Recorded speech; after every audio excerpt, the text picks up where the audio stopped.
சரித்திரம். கள்வர் சுற்றிடும் காலம், இரவின் உச்சியில் தாக்கிடும் காலம். அரசனை நஞ்சினால் சாய்த்த காலம், அறிவுலவனின் சூழ்ச்சி பரவும் காலம். அரசியின் தங்கை செல்வகி, முத்தழகனின் உயிர் செல்வகி, வீரத்தின் பிறப்பிடம் செல்வகி, நம் நாட்டின் நம்பிக்கை செல்வகி.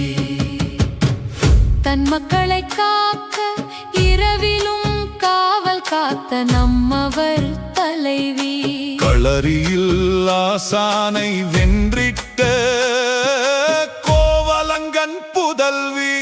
ஊராரறியா நேரத்தில் கள்வர் பல நூறு வந்தனர் நடு இரவில். ஆக்காதை உயிரில்லா ஊரு.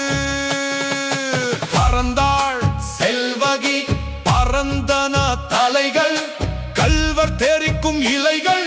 ஒரு பெண்ணவள் வேல் சுற்றி 100 பிணங்கள். அரசியின் தங்கை செல்வகி, முத்தழகனின் உயிர் செல்வகி, வீரத்தின் பிறப்பிடம் செல்வகி, நம் நாட்டின் நம்பிக்கை செல்வகி.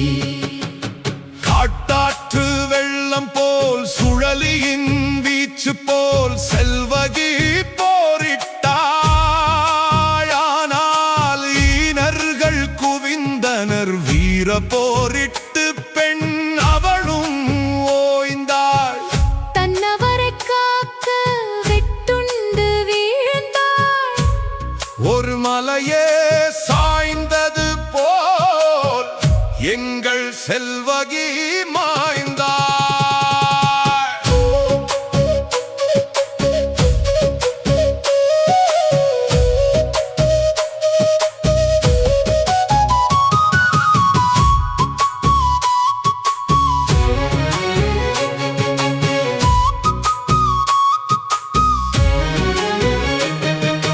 அம்மையவள் வீரத்தை கண்டு அம்மன் அருள் பெற்றாள் செல்வகி அன்று. உலகில் தொடரும் அவள் கதை என்று, இந்நாட்டுக்கு அவள் காவல் தொண்டு.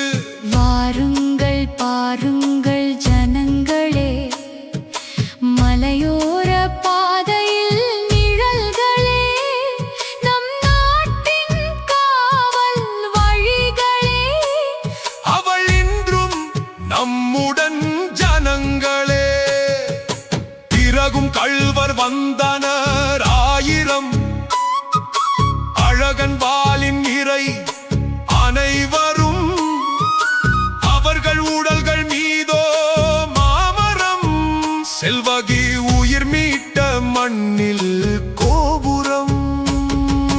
காவல் தெய்வம் செல்வகி காக்கும் நாடு, அழகன் அழகன் கள்வர் தலை கொய்யும் நாடு. எங்கள் மன்னன் வீரன் நல்லரசு ஆளும் நாடு.